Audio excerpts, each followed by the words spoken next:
पिंपरी चिंचवड महापालिकेच्या मोशीमधल्या कचरा डेपो परिसरातील डोंगर खचून मोठी दुर्घटना घडली। यावेळी मोशी इथली वेस्ट टू एनर्जी प्रकल्पाची 3 मजली इमारत खचली आणि त्याखाली तब्बल 22 जण अडकले। महत्त्वाचं म्हणजे 24 तास उलटून गेले तरी सुद्धा बचावकार्य अजूनही सुरू आहे। अनेकांना सुखरूपपणे रेस्क्यू करण्यात आलंय, पण अजूनही काही जण ढिगाऱ्याखाली अडकून पडलेत। बघूया या शोध आणि बचाव कार्याचा आढावा घेणारा हा खास रिपोर्ट। धो-धो कोसळणारा पाऊस, खचलेला डोंगर आणि तो डोंगर खचून कोसळलेली 3 मजल्यांची ही इमारत। पिंपरी चिंचवड महापालिकेच्या मोशी इथल्या वेस्ट टू एनर्जी या प्रकल्पाची ही 3 मजली प्रशासकीय इमारत बुधवारी संध्याकाळी पत्त्यासारखी कोसळली आणि त्याखाली अडकले तब्बल 22 लोक। त्यातल्या अनेकांना आता बाहेर काढण्यात यश आलंय, मात्र अजूनही काही जण ढिगाऱ्याखाली अडकलेत।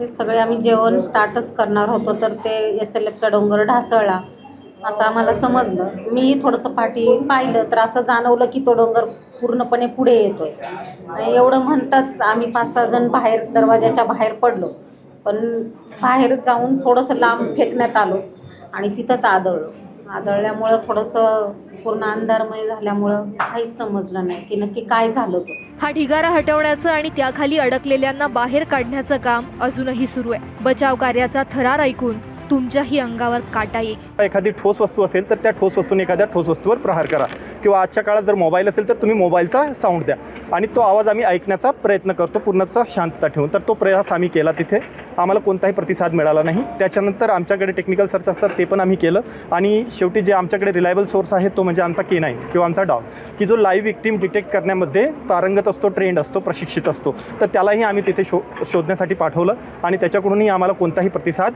मिळाला नाही, परंतु आम्ही आतापर्यंत आशा जिवंत ठेवलेली आहे। मोशीमधल्या या दुर्घटनेत रेस्क्यू केलेल्यांवर सध्या उपचार सुरू आहेत, तर काही जणांना डिस्चार्ज देण्यात आलाय। 8 पैकी आपण 4 पेशंट्स हॉस्पिटलमध्ये ॲडमिट केलेले आहेत। बाकी 4 जे आहेत त्यातल्या 2 पेशंट्सला काही मायनर दुखापत होती, त्याची आपण एमर्जन्सी केअर करून त्यांना डिस्चार्ज केलेला आहे आणि दुसरे जे राहिलेले 2 होते त्यांना असं मेजर किंवा मायनर काही नव्हतं। त्यांना फक्त OPD बेसिस डॉक्टरांना दाखवून त्यांना प्रायमरी उपचार करून घरी पाठवलेलं आहे। तर इमारतीखाली अडकलेल्यांचे नातेवाईक चिंतातूर झालेत। वाट बघत थांबलो आम्ही। होप्स आहेत तेवढे की बाबा खूप रोड येतोय, परंतु ते रोड आम्ही दाबून ठेवलंय, कारण तो अजून आहे, हे होप्स आहेत अजून। आणि आत्ता राहिलेत 5 जण फक्त, परंतु ते काही सापडत नाहीत। कधी शेवटचं बोलणं झालं होतं? तो 3 दिवसापूर्वी सर गावाकडे आलेला होता, त्यावेळेस बोलणं झालं। काय कामानिमित्त आला होता, कशासाठी आला होता? बघायलाच। मुलगा किती महिन्यांचा आहे? 1 महिना झाला। दरम्यान मोशी इमारत दुर्घटना नैसर्गिक असून त्यामुळे कुणालाही दोषी धरता येणार नाही असं म्हणत महापालिका आयुक्त डॉक्टर विजय सूर्यवंशींनी हात वर केलेत। जिथे ही बिल्डिंग आहे त्याच्या पलीकडे 18 मीटरचा रोड होता आणि त्याच्या पलीकडे अजून काही जागा तिथं शिल्लक होती, त्यामुळे जेवढं मुबलक जे काय अंतर आहे ते सोडलेलं होतं। एवढी मोठी दुर्घटना होते, मग दोष कुणाला द्यायचा, आपण कुणावरती दोष ठेवला जाईल असं तुम्हाला काय वाटतं?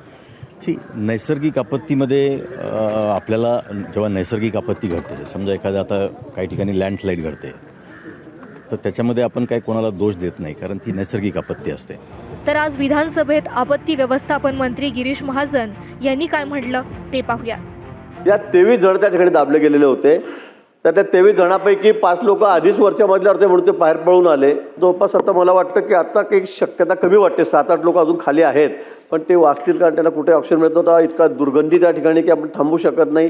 तर मी रात्रभर तिथे 8-10 तास मी स्वतः त्या ठिकाणी उभा होतो, सगळे होतो, अधिकारी होते, CP होते, कमिशनर होते, आणि म्हणून मग मला यायला या ठिकाणी उशीर झाला, म्हणून यांना उत्तर। पण आपण एका अपवादात्मक परिस्थिती म्हणून जात आहोत त्याची आपल्याला कल्पना आहे। सद्यस्थितीत युद्ध पातळीवर बचाव कार्य सुरू आहे। प्रशासनाचं संपूर्ण लक्ष आहे ते ढिगाऱ्याखाली अडकलेल्यांना सुरक्षित बाहेर काढण्यावर। त्यामुळे लवकरात लवकर हे शोध आणि बचाव कार्य संपून ढिगाऱ्याखाली अडकलेले सुखरूप बाहेर यावेत हीच अपेक्षा। नाझिम मुल्ला, ABP माझा, पिंपरी चिंचवड।